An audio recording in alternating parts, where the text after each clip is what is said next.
حدیث لباس زینت کے لیے بھی ہے۔ میرے پیارے آقا صلی اللہ علیہ وسلم کے پیارے دیوانوں اور خواتین اسلام، لباس انسان اچھے پہنے تو انسان کے حسن کے اندر اضافہ ہو جاتا ہے۔ انسان کے جب نہیں کہتا آپ اچھے کپڑے نہ پہنو، اسلام یہ نہیں کہتا کہ آپ اچھے لباس زیب تن نہ کرو، اسلام یہ کہتا ہے زینت بھی ہونی چاہیے اور ستر پوشی بھی ہونی چاہیے، شرم کی چیزیں ظاہر بھی نہ ہو، وہ چھپی ہوئی بھی ہو، اور اچھا لباس بھی زیب تن ہونا چاہیے۔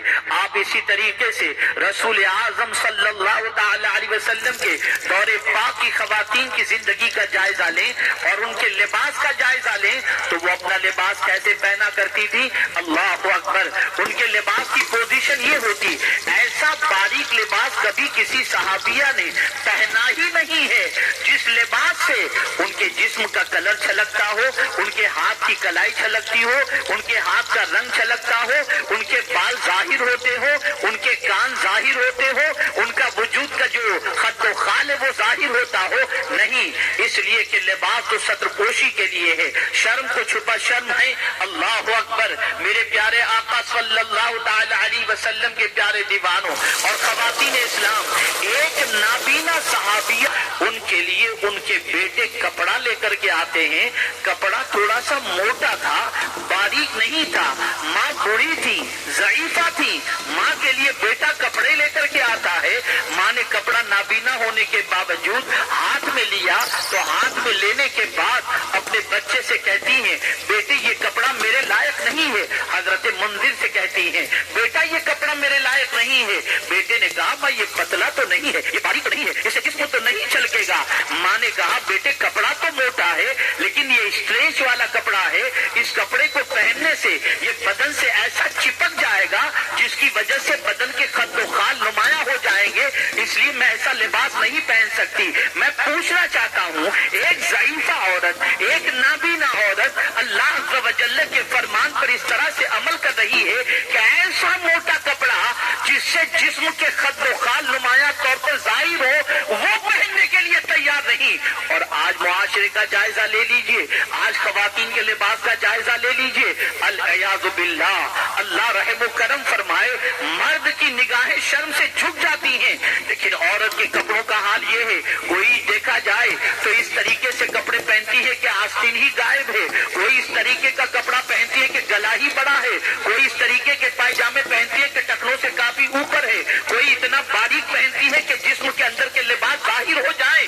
العیاذ باللہ، اے خواتین اسلام، اللہ کو مر کر جواب دینا ہے، رسول رحمت صلی اللہ علیہ وسلم کی بارگاہ میں حاضر ہونا ہے، ایسا لباس جس سے جسم کا خط و خال پر مصطفیٰ جان رحمت نے صحابہ سے فرمایا ان پر لعنت کرو، اور میں بھی ایسی عورتوں پر لعنت کرتا ہوں۔ لعنت کس کو کہتے ہیں؟ اللہ کی رحمت سے دور ہونے کو۔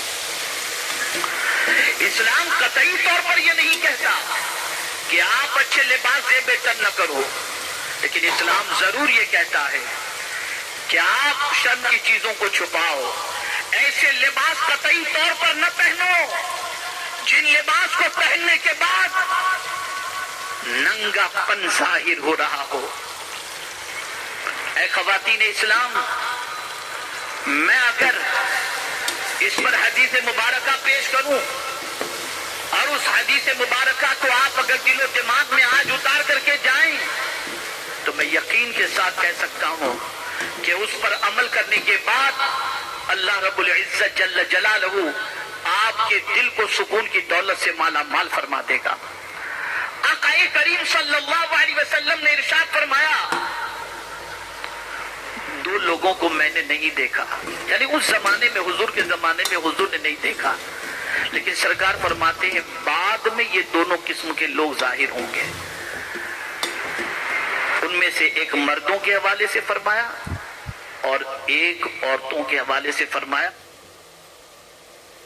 اور ایک عورتوں کے حوالے سے فرمایا، اور فرمایا وہ جہنم میں جائیں گے اور ان لوگوں کو جنت کی خوشبو تک میسر نہیں ہو سکے گی۔ عورتوں کے حوالے سے کیا فرمایا؟ ایسی عورتیں، یہ مسلم شریف کی حدیث ہے، جس کا مفہوم میں آپ کی سماعتوں کے حوالے کر رہا ہوں. چند روزہ زندگی میں دوسروں کی نظر میں جچنے کے لیے، امپریشن جمانے کے لیے، مائل کرنے کے لیے چند بڑی معذرت کے ساتھ گھروں کے اندر اب پہلے نائٹی پہنا کرتی تھی، شلوار قمیض پہنتی تھی، اب بوڑھی بوڑھی عورتیں ٹی شرٹ اور پینٹ پہنتے، ٹریک پہن کر کے گھومتی ہیں. ان کا جگر کیسے کام کرتا ہے ایسا لباس پہننے کے لیے کہ بھائی بھی آ رہا ہے، جوان بیٹا بھی گھر کے اندر ہے، داماد بھی آ رہا ہے، باپ بھی گھر کے اندر ہے، اس میں ایسا لباس پہننا جس سے جسم کے خد و خال نمایاں ہو رہے ہو. انہیں شرم تک نہیں آتی، انہیں اللہ کا ڈر تک نہیں لگتا، انہیں اللہ کا خوف تک نہیں لگتا. العیاذ باللہ. اور بہت ساری عورتیں شادی کے موقع پر اس طریقے کا لباس جیب تن کر کے بیڈ روم کے اندر جاتی ہیں اور وہاں کیمرے مین کو بلا کر وہ سارا ننگا پن شوٹ کرواتی ہیں اور سمجھتی ہیں اس کے البم بنیں گے، خواتین دیکھیں گی، اس طرح سے نمائش ہوگی. العیاذ باللہ. آقا کریم صلی اللہ تعالی علیہ وسلم ایسی عورتوں کے بارے میں فرماتے میں نے ان کو جہنم میں دیکھا، اور حضور نے فرماتے ہیں ایسی عورتیں جنت میں جانا تو بہت دور کی بات ہے، جنت کی خوشبو تک نہیں پا سکیں گی. جنت کی خوشبو بھی نہیں ہے. اور جنت کی خوشبو کتنی دور سے آتی ہے تو فرمایا گیا 500 میل کی دوری سے جنت کی خوشبو آتی ہے، لیکن ان عورتوں کو جنت کی خوشبو تک میسر نہیں ہوگی. اسی کے ساتھ دوسری بات حضور صلی اللہ علیہ وسلم نے عورتوں کے بارے میں فرمائی. پھر ایک مرتبہ عرض کر دوں، آپ ڈھیلے کپڑے پہنے، قیمتی پہنے، بہت اچھے سے اچھے پہنے، بھاری بھرکم پہنے، جس سے آپ کا لک اچھا ہو. اسلام اس سے نہیں روکتا. اسلام صرف اس چیز سے روکتا ہے کہ ننگا پن ظاہر نہ ہونے پائے. آج کبھی دیکھو تو پیٹھ کھلی بھی نظر آتی ہے، کبھی دیکھو تو نیک بڑے نظر آتے ہیں. وہ عورتیں عبرت حاصل کریں جو فیشن ڈیزائنروں کے پاس جا کر کے اپنے وجود کا میجرمنٹ دیتی ہیں، اور ان کے جسم کو وہ فیشن ڈیزائنر ہر طریقے سے ناپ کر ان کا ڈریس تیار کرتا ہے. کیا جواب ہوگی کل بروز قیامت اللہ رب العزت کو اور اس کے پیارے حبیب صلی اللہ علیہ وسلم کو؟ ذرا بھی ڈر نہیں آپ کو؟ ذرا بھی خوف نہیں اللہ کا؟ اس حد تک غافل ہو چکی ہو اللہ عز و جل سے؟ کیا جہنم کے دہکتے ہوئے شعلوں کے عذاب کو برداشت کرنے کی طاقت ہے؟ اللہ اکبر. رسول رحمت صلی اللہ علیہ وسلم ارشاد فرماتے ہیں اگر جہنم کے صلی اللہ علیہ وسلم ارشاد فرماتے ہیں اگر جہنم کے دروازے کو سوئی کے سوراخ کے برابر کھول دیا جائے تو پوری دنیا جل کر کے راکھ ہو جائے. یہ ہے جہنم کی آگ. کیا اس آگ کو برداشت کرنے کی طاقت ہے؟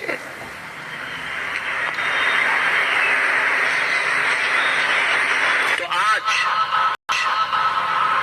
ایسے لباس سے توبہ کرنی ہے جو لباس آپ کے جسم کے خد و خال کو بھی نمایاں کرے، اور لباس پہننے کے باوجود بھی ننگا پن. تین طرح کے ہیں، بہت اچھی طرح سے ذہن میں محفوظ کر لیں. دو جسمانی لباس ہیں اور ایک روحانی لباس ہے. جسمانی لباس یعنی وہ کپڑا جس سے ہماری شرم کی چیزیں چھپ جائیں. آپ کس طریقے کی مینٹلٹی آج کی عورتوں کی بن گئی ہے، میں تو پریشان ہوں سوچ سوچ کر کے کہ مصلے کے اندر تو چادر رکھتی ہیں کہ اللہ کے سامنے کھڑا ہونا ہے تو پورے کپڑے پہن کر بال کی سیاہی کو بھی چھپا کر اللہ کی بارگاہ میں کھڑی ہوتی ہو، اور انسانوں کے سامنے نکلتی ہو تو دوپٹہ بھی غائب، سر کے بال بھی کھلے ہوئے. اس حد تک بے باکی نماز پہ ستر عورت فرض ہے، پورے وجود کا ڈھانکنا سوائے 5 چیزوں کے یہ نماز کے اندر فرض ہے، چہرہ، ہتھیلی اور پیر کی پنڈلیاں۔ لیکن نماز کے بعد وجود کو چھپانا ضروری ہے، چہرے کا پردہ بھی ضروری ہے، ہاتھ کا پردہ بھی ضروری ہے، پیر کا پردہ بھی ضروری ہے۔ اسلام یہ نہیں کہتا کہ ضرورت کے وقت آپ گھر سے باہر نہ نکلو، آپ نکلو، آپ کی ضرورت کے لیے نکلو، لیکن اس طریقے سے نکلو کہ کوئی گنہگار بھی آپ کو اس طریقے کے لباس کے اندر دیکھے تو اپنی نگاہیں جھکا لے کہ یہ کوئی باپردہ خاتون ہے، نیک خاتون ہے۔ اللہ اکبر۔ لیکن یہاں ایک اور چیز بھی عرض کر دوں، قرآن نے یہ 2 لباس کا تو حکم دیا، ایک جسمانی لباس جو ستر عورت کا کام کرتا ہے اور دوسرا زینت کا کام کرتا ہے، یعنی بڑا قیمتی لباس۔ آپ خواتین کے پروگرام میں جائیں، آپ اچھی طرح سے اچھے کپڑے پہن کر جائیں، قیمتی کپڑے پہن کر کے جائیں، بن سنور کر کے جائیں، کوئی مذائقے کی بات نہیں ہے، اسلام اس کو منع نہیں کرتا۔ ان اللہ جمیل یحب الجمال، اللہ